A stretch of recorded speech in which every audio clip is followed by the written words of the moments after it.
Images of Air Force One are part of our memories of the assassination of President Kennedy, and the plane that brought the president to Dallas and returned his body to Washington the same day is open for tours at the Air Force Museum near Dayton.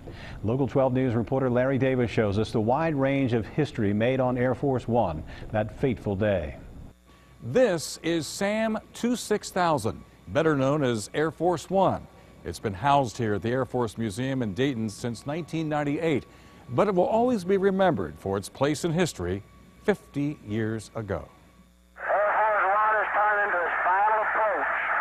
November 22nd, 1963, Air Force One arriving in Dallas.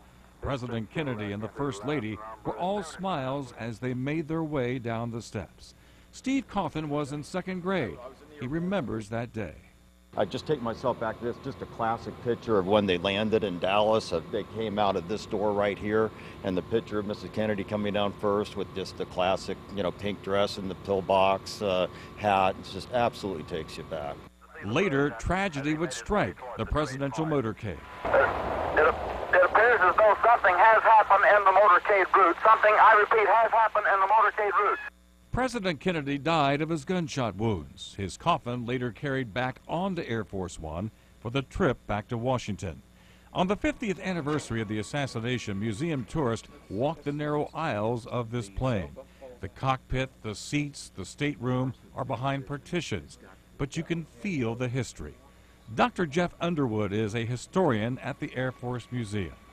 I think the voices of people past might be a little bit louder in the aircraft, that they will hear them a little more clearly because everything will be focused for that one moment when they get to experience what it would have been like 50 years earlier. And this was the exact spot on Air Force One where Lyndon Johnson raised his right hand and became the 36th President of the United States. And this was the picture taken of Lyndon Johnson taking the oath of office. The photographer crammed into a crowded corner. I can get just a feeling of what it would have been like thinking of all those people. Their heart has just been torn because someone they know has been murdered.